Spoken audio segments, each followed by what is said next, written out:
Hi friends, welcome to gokistudies. நான் தான் உங்கள் கோகுல். இன்னைக்கு விட நம்ம எதை பற்றி பார்க்க போகிறோம்னு பார்த்தீங்கன்னா TNPSC Group 1, 2, 2A இதோட மெயின்ஸுக்கெல்லாம் மெயின்ஸ் இருக்குது பார்த்தீங்களா, அதுக்கெல்லாம் ஆன்சர் ரைட்டிங் எப்படி எழுதலான்னு சொல்லிட்டு தான் இந்த ஆன்சர் ஃபார்மேட்டுன்னு சொல்லிட்டு இந்த வீடியோ உங்களுக்கு நான் கொடுக்குறேன். இதுவரை நீங்கள் சேனலை சப்ஸ்கிரைப் பண்ணாமல் இருந்தீங்கன்னா சப்ஸ்கிரைப் பண்ணிக்கிங்க. பக்கத்தில் இருக்கிற பெல் ஐக்கானை கிளிக் பண்ணி ஆளுங்கிற ஆப்ஷன் கொடுத்தா தான் நான் போடுற வீடியோட நோட்டிஃபிகேஷன் சீக்கிரமாக வந்து உங்களுக்கு ரீச் ஆகும்.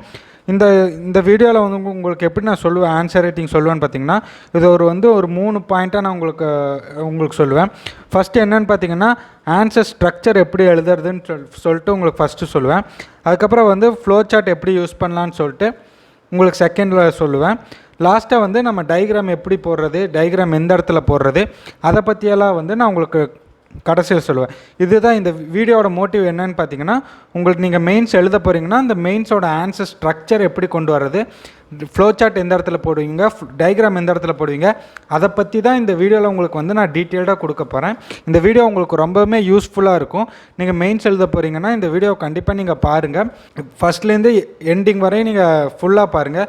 ஏன்னா ஒவ்வொருமே உங்களுக்கு முக்கியம்தான். ஏன்னா ஒரு ஸ்ட்ரக்சர் நம்ம அமைச்சு நம்ம ஆன்சர் எழுதுறோம்னா அந்த ஸ்ட்ரக்சர் எப்படி இருக்கணும், அதே மாதிரி ஒட்டுமொத்த பேப்பருக்கு எந்த மாதிரி இருக்கணும், அதெல்லாம் நான் இந்த வீடியோவில் சொல்லுவேன். அதே மாதிரி வந்து எல்லோரும் போடுற மாதிரி ஒரே மாதிரி ஃப்ளோ சார்ட் நான் இந்த வீடியோ உங்களுக்கு கொடுக்க போகிறதில்ல. டிஃப்ரெண்ட் டைப்பான ஃப்ளோ சார்ட் வந்து இந்த வீடியோவில் உங்களுக்கு நான் கொடுக்க போகிறேன். அதே மாதிரி டயக்ராம் எந்த இடத்துல வரையலான்னு சொல்லிட்டு இந்த மாதிரிலாம் தான் உங்களுக்கு வீடியோவில் கொடுக்க போகிறேன். சரி, வாங்க வீடியோக்குள்ளே போகலாம்.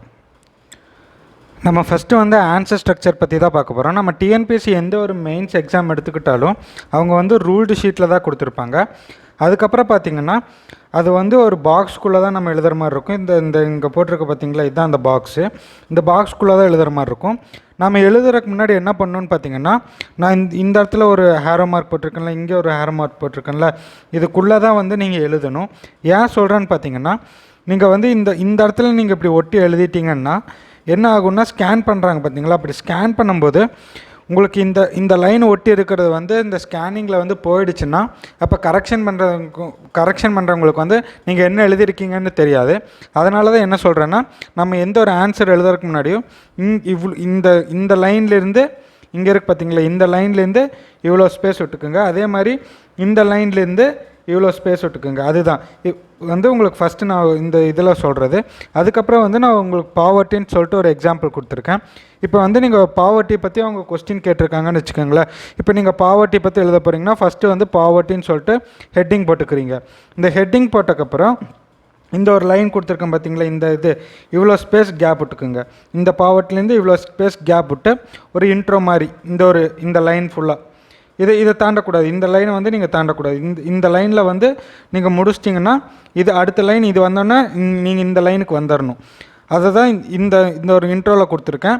அதே மாதிரி டேட்டாஸ் அந்த மாதிரி ஏதோ உங்களுக்கு டேட்டா கொடுக்குறீங்கன்னா இப்போ இன்ட்ரோ முடிஞ்ச பிறகு இந்த மாதிரி ஒரு பாக்ஸ் போட்டுக்குங்க. பாக்ஸ் போட்டுட்டு நீங்கள் என்ன டேட்டா கொடுக்குறீங்களோ அந்த டேட்டா கொடுத்து அது எதிலோடது, வேர்ல்டு பேங்க்கா இல்லை வந்து ஐஎம்எஃபா, அந்த மாதிரி இல்லாட்டி யூஎன்னா அவங்க எல்லாம் எந்த டேட்டாவோ அதை இந்த மாதிரி போட்டு இந்த மாதிரி போட்டுக்கோங்க. நான் வந்து இந்த வேர்ல்டு பேங்க்குன்னு சொல்லிட்டு இந்த டேட்டா வந்து நீங்கள் இந்த இன்ட்ரோவில் கொடுத்துக்கலாம். அதுக்கடுத்து என்ன பண்ணணுன்னா, இது வந்து உங்களுக்கு மெயின் ஹெட்டிங், பாவர்ட்டிங்கிறது மெயின் ஹெட்டிங். அதுக்கடுத்தது என்ன கொடுத்தீங்கன்னா டைப் ஆஃப் பாவர்ட்டி பற்றி எக்ஸ்பிளைன் பண்ணுவீங்களா. இந்த டைப் ஆஃப் பாவர்ட்டியை எக்ஸ்பிளைன் பண்ணுறதுக்கு நீங்கள் இந்த இது வந்து இந்த லைனில் முடிச்சிருக்கீங்கள, இப்போ நீங்கள் இந்த லைனில் முடிச்சிருக்கீங்க. அதுக்கடுத்து பாவர்ட்டி எங்கே ஆரம்பிக்கணுன்னா இதிலேருந்து கொஞ்சம் இந்த ஸ்பேஸ் எடுத்து இந்த இடத்துல நீங்கள் இந்த இது ஸ்டார்ட் பண்ணணும். அதுதான் இந்த ஆரோ மார்க் கொடுத்துருக்கேன். நீங்கள் இந்த இதை பாருங்கள், இது வந்து இதுக்கு விட சின்னதாக இருக்குது, இதுக்கு விட இது சின்னதாக இருக்குது, இதுக்கு விட இந்த லைன் சின்னதாக இருக்குது. பார்த்தீங்களா, ஃபஸ்ட் லைன் வந்து இவ்வளோ கொடுத்துருக்கேன், ரெண்டாவது லைன் இவ்வளோ கொடுத்துருக்கேன், மூணாவது லைன் இவ்வளோ வந்திருக்கு. இப்போ நீங்கள் இந்த இடத்துல வந்து டைப் ஆஃப் பாவர்ட்டின்னு சொல்லிட்டு அது வந்து நம்பர் 1ன்னு போட்டுக்கிறீங்க. அதுக்கடுத்தது இந்த டைப்பு கீழே வந்து ஒரு சில சப்டாபிக் வருமில்ல, அதுக்கு வந்து நீங்கள் இவ்வளோ ஸ்பேஸ் விட்டுக்கணும். அப்போ நீங்கள் இந்த லைன் வந்து இது இவ்வளோ வந்துடும். அப்போ இந்த இடத்துல வந்து நீங்கள் ஏ போட்டுக்குங்க. ஏன்னா நம்ம ஒவ்வொரு பாயிண்ட்ஸ் இப்போ பாவர்ட்டி பற்றி நீங்கள் ஹெட்டிங்கில் தான் நீங்கள் வந்து நிறையா பாயிண்ட்ஸ் கொடுக்கணும். நம்ம வந்து இந்த இடத்துல எழுதுறதை கான்சென்ட்ரேட் பண்ணுவோம். அப்படி இல்லை, இந்த இடத்துல நீங்கள் கீவேர்டு மட்டும் எழுதுனா போதும். நீங்கள் எவ்வளோ ஹெட்டிங் நம்ம தர்றோமோ அவங்க ஹெட்டிங் தான் பார்ப்பாங்க. அப்போ நம்ம ஹெட்டிங்கில் வந்து அது 1, 2, 3 அந்த மாதிரி ஹெட்டிங்கில் வந்து நம்ம 1, 2 போட்டுக்கலாம். இந்த மாதிரி சப்டாபிக் வந்து ஏபிசின்னு போட்டுக்கோங்க. அதே மாதிரி இந்த சப்டாபிக் நீங்கள் இந்த அப்சல்யூட் பாவர்ட்டின்னு எழுதுனதுக்கப்புறம் நீங்கள் அடுத்து இந்த அப்சல்யூட் பாவர்ட்டி பற்றி நீங்கள் எக்ஸ்பிளைன் பண்ணுறீங்கன்னா அது எந்த லைனில் இருக்கணும்னா அதுக்கு இவ்வளோ ஸ்பேஸ் விட்டுக்குங்க. அப்போ அது வந்து இங்கேருந்து இவ்வளோ தூரம் இருக்கணும். அதுதான் நான் இந்த இந்த இந்த டாட் கொடுத்துருக்கேன் பார்த்தீங்களா. அப்போ நீங்கள் இந்த லைனில் ஃபுல்லாக அப்சல்யூட் பாவர்ட்டி பற்றி எழுதுவீங்க. இந்த லைன் அவுட் நம்ம கிராஸ் ஆகவே கூடாது, இதுக்குள்ளேயே நம்ம முடிச்சுக்கணும். அதுதான் இந்த இதில் கொடுத்துருக்கேன். அதே மாதிரி செகண்ட் பாயிண்ட் பாருங்கள், செகண்ட் பாயிண்ட் எங்கே ஆரம்பிச்சிருக்கேன், சேம் இதே இடத்துல. அப்போது செகண்ட் பாயிண்ட் வந்து இது வந்து ரிலேட்டிவ் ப்ராவர்ட்டி, இது எக்ஸ்பிளைன் பண்ணி. அப்போ இதோட பாயிண்ட் எங்கே கொடுப்பீங்கன்னு பார்த்தீங்கன்னா இந்த லைனில், இதுக்கு அடுத்து இதுலேருந்து கொஞ்சம் தள்ளி இந்த லைனில் நீங்கள் கொடுக்கணும். இதே மாதிரி தான் நான் இந்த கீழேலாம் உங்களுக்கு காட்டியிருக்கேன் பாருங்கள், சேம் அதே மாதிரி தான். இப்போ காஸ் ஆஃப் பாவர்ட்டி அப்படின்னா என்னது, இந்த டைப் ஆஃப் பாவர்ட்டிக்கு இதே லைனில் வந்து இது செகண்ட் பாயிண்ட் இந்த பாவர்ட்டி, அப்போ இந்த காஸ் ஆஃப் பாவர்ட்டி வந்துடணும். அதுக்கடுத்து இதில் சப்ஹெட்டிங் என்னது, அன்எம்ப்ளாய்மெண்ட். அப்போ இது வந்து ஏன்னு கொடுத்து, அப்போ இதுக்கு நீங்கள் கொடுக்குற டெஃபினிஷன் இங்கே. அதே மாதிரி இன்னொரு சப்ஹெட்டிங் என்ன, ஃபினான்ஷியல் இன்ஸ்டெபிலிட்டி. அப்போ இது வந்து இதே லைனில் இருக்கணும். அப்போ இது வந்து இங்கே எழுதுவீங்க. அதே தான். இப்போ வந்து நீங்கள் ஒரு ஹெட்டிங் தரீங்கன்னா அந்த ஹெட்டிங் வந்து ஒரே லைனில் இருக்கணும். நீங்கள் சப்ஹெட்டிங் தரீங்கன்னா இந்த சப்ஹெட்டிங் எல்லாம் ஒரே லைனில் இருக்கணும். அப்புறம் நீங்கள் இந்த சப்ஹெட்டிங்க்கு டெஃபினிஷன் மாதிரி ஏதோ ஒன்று எழுதுவீங்க பார்த்தீங்களா, அதெல்லாம் இந்த ஒரே லைனில் இருக்கணும். இதுதான் வந்து இந்த ஆன்சர் ரைட்டிங் ஃபார்மேட். அதுக்கப்புறம் கன்க்ளூஷன் வந்து நீங்கள் இந்த ஹெட்டிங் தர்ற இடத்துல கன்க்ளூஷன் கொடுத்துட்டு நீங்கள் இந்த ஒரு 2 லைனில் வந்து நீங்கள் கன்க்ளூஷன் கொடுத்து முடிச்சுக்கலாம். கன்க்ளூஷன் வந்து எல்லா ஆன்சருக்கும் தர வேண்டிய அவசியம் கிடையாது. எந்த ஆன்சருக்கு நீங்கள் கன்க்ளூஷன்னா நான் வந்து கன்க்ளூஷன் நீங்கள் எல்லா ஆன்சருக்கும் நம்ம தரணும். இந்த கன்க்ளூஷன் ஹெட்டிங் போடுறோம் பார்த்தீங்களா, இந்த ஹெட்டிங் வந்து ஒரு சில ஆன்சருக்கு மட்டும்தான் நீங்கள் இந்த ஹெட்டிங் போடணும். அது எந்த மாதிரி ஆன்சர்னு பார்த்தீங்கன்னா, இப்போ சோஷியோ எக்கனாமிக் இஷ்யூவில் வந்து கவர்மெண்ட் ஸ்கீமை பற்றி கேட்டிருப்பாங்க. அப்போ நம்ம அந்த ஸ்கீமை பற்றியே எழுதிட்டு வருவோம். அப்போ பார்த்தீங்கன்னா கன்க்ளூஷனாக அது ஒரு ஸ்கீமில் இருக்கிற பாயிண்ட் மாதிரி தான் ஆயிரும். அந்த மாதிரி ஆன்சருக்கு வந்து நீங்கள் கன்க்ளூஷன்னே ஹெட்டிங் போட்டு அது கீழே வந்து ஒரு 2 பாயிண்ட் கொடுத்துக்கலாம். அப்போ சில கொஸ்டின்ஸ்க்கு வந்து கன்க்ளூஷன்ட்டு எழுத தேவையில்லை, அது வந்து உங்களுக்கு வே ஃபார்வர்ட் மாதிரி தான் இருக்கும். அப்படி கொடுக்கும்போது நீங்கள் அந்த கன்க்ளூஷன் ஹெட்டிங் போட தேவையில்லை. இவ்வளோ தான் உங்களுக்கு வந்து இந்த ஆன்சர் ஃபார்மேட், ஆன்சர் ஸ்ட்ரக்சர் எப்படி நீங்கள் எழுதணும்னு சொல்லிட்டு உங்களுக்கு நான் வந்து சொல்லிட்டேன். இதுக்கு அடுத்தது வந்து நம்ம எதை பற்றி பார்ப்போம்னா, ஃப்ளோ சார்ட் எப்படி போடலாம் ஆன்சருக்கு, எவ்வளோ டிஃப்ரெண்ட்டான ஃப்ளோ சார்ட் எப்படி போடுறதுன்னு தான் உங்களுக்கு இதுக்கு அடுத்தது நான் வந்து உங்களுக்கு எக்ஸ்பிளைன் பண்ண போகிறேன். இப்போ வந்து நம்ம ஃப்ளோ சார்ட் எப்படி போடுறதுன்னு தான் நம்ம இப்போ பார்க்க போகிறோம். ஓகே, இந்த ஃப்ளோ சார்ட் வந்து எல்லாருமே நம்ம மேக்ஸிமம் எப்படி போடுவோம், இந்த மாதிரி தான் போடுவோம். இதுதான் வந்து ஃப்ளோ சார்ட்டோட டிஃபால்ட் ஸ்ட்ரக்சர், இவ்வளோ தான். ஆனால் எல்லாருமே என்ன பண்ணுவாங்க, சேம் இதே மாதிரி போடுவாங்க. நாம் வந்து இப்படி போட வேணாம். நம்ம எந்தெந்த மாதிரியெல்லாம் நம்ம பேப்பர் வந்து நம்ம டிஃப்ரெண்ட்டாக காட்டணும். ஒரே மாதிரி இருந்துச்சோம்னா எல்லாத்துக்கும் கொடுக்குற அதே மாதிரி தான் தருவாங்க. நம்ம பேப்பர் கொஞ்சம் டிஃப்ரெண்ட்டாக இருந்துச்சுன்னா நமக்கு வந்து கொஞ்சம் மார்க் வந்து பூஸ்டப் ஆகும். அப்போ நம்மளோட ஃப்ளோ சார்ட்டில் எப்படி இருக்குன்னா, இப்போ நீங்கள் இந்த ஸ்ட்ரக்சரில் ஒரு 4 பாயிண்ட் ஃப்ளோ சார்ட்டில் தரீங்கன்னா அதை வந்து நீங்கள் இந்த மாதிரி கொடுங்க. இப்படி போட்டு இந்த இடத்துல ஒரு போட்டு இப்படி 2 இந்த இடத்துல நீங்கள் இந்த மாதிரி ஆன்சர் கொடுங்க. அப்படி இல்லை அதே மாதிரி வேறு வந்து இந்த மாதிரி கொடுக்கலாம். எப்படின்னா இந்த மாதிரி ஒரு ட்ரையாங்கிள் மாதிரி போடுங்க. இந்த இடத்துல இப்படி நீங்கள் ஃப்ளோ சார்ட் கொடுக்கலாம். அதுக்கப்புறம் ஒரு 5-6 பாயிண்ட் இருக்கிற மாதிரி இருந்துச்சுன்னா ஒரு சின்ன இந்த மனுஷ பொம்மை மாதிரி இப்படி வரைங்க.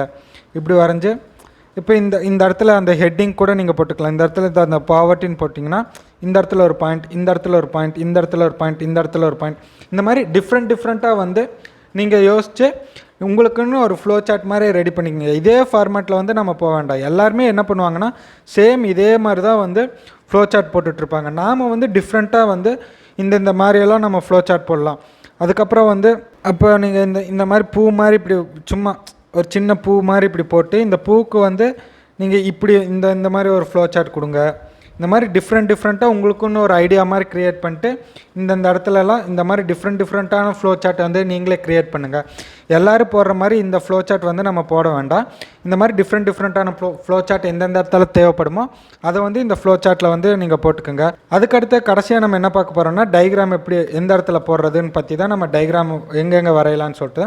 இப்போ நீங்கள் டயக்ராம் வரைகிறீங்கன்னா நீங்கள் வந்து இந்த இடத்துல வந்து டயக்ராம் இந்த மாதிரி ஒரு பாக்ஸ் போட்டுக்குங்க.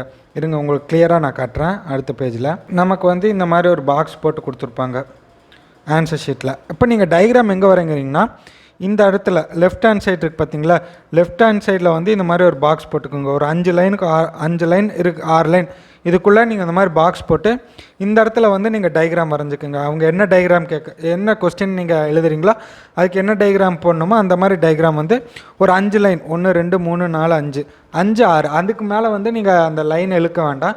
ஏன்னா நம்ம பேஜ் ஃபில் பண்ணுறோன்னு சொல்லிட்டு எக்ஸாமினர் நினச்சிக்குவார்.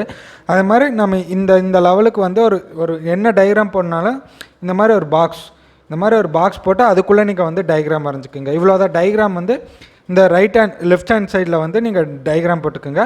இந்த இடத்துல வந்து நீங்கள் அதை வந்து எழுதிக்கிங்க. நான் சொன்ன ஃபார்மேட் யூஸ் பண்ணி இந்த இடத்துல வந்து நீங்கள் ஆன்சர் வந்து ஃபில் பண்ணிக்கிங்க. இவ்வளோதான். இந்த வீடியோவில் வந்து உங்களுக்கு ஆன்சர் ஸ்ட்ரக்சர் எப்படி எழுதுறதுன்னு சொல்லிட்டு இந்த இதை வச்சு உங்களுக்கு சொல்லி கொடுத்துட்டேன். அதுக்கப்புறம் வந்து ஃப்ளோ சார்ட் எப்படி போடுறதுன்னு சொல்லிட்டு டிஃப்ரெண்ட் டைப்ஸான ஃப்ளோ சார்ட் வந்து போடுறத எப்படின்னு சொல்லிட்டு உங்களுக்கு நான் சொல்லி கொடுத்துட்டேன். இந்த காமனாக யூஸ் பண்ணுற ஃப்ளோ சார்ட்டை தவிர டிஃப்ரெண்ட்டாக எப்படி ஃப்ளோ சார்ட் போட்டு வரையலான்னு சொல்லிட்டு உங்களுக்கு இந்த வீடியோவில் சொல்லிட்டேன். அதுக்கப்புறம் டயக்ராம் வந்து எந்த இடத்துல போடணும், எவ்வளோ லைனு, அதை முதல் கொண்டு இந்த வீடியோவில் உங்களுக்கு நான் எக்ஸ்பிளைன் பண்ணிட்டேன். இவ்வளோ தான் வந்து நமக்கு வந்து மெயின்ஸுக்கு வந்து எப்படி ஆன்சர் எழுதணும்னு சொல்லிட்டு அதோடய ஃபார்மேட்டை வந்து உங்களுக்கு நான் தெளிவாக சொல்லிட்டேன். இதுவரை நீங்கள் சேனலை சப்ஸ்கிரைப் பண்ணாமல் இருந்தீங்கன்னா சப்ஸ்கிரைப் பண்ணிக்கோங்க. பக்கத்தில் இருக்கிற பெல் ஐக்கானை கிளிக் பண்ணி ஆளுங்கிற ஆப்ஷன் கொடுத்துக்கோங்க.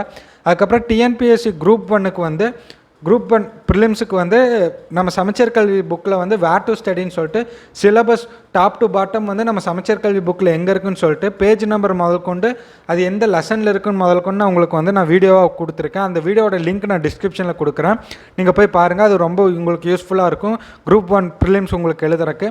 அதுக்கப்புறம் வந்து குரூப் 2 மெயின்ஸுக்கு வந்து மெயின்ஸ் மேரத்தான்னு சொல்லிட்டு மெயின்ஸுக்கு என்னென்ன கொஸ்டின்லாம் கேட்கலான்னு சொல்லிட்டு அதுக்கு தகுந்த மாதிரி நான் வீடியோஸ் போட்டிருக்கேன். அந்த வீடியோட லிங்க்கும் நான் டிஸ்கிரிப்ஷனில் கொடுக்குறேன். நீங்கள் போய் பாருங்கள்.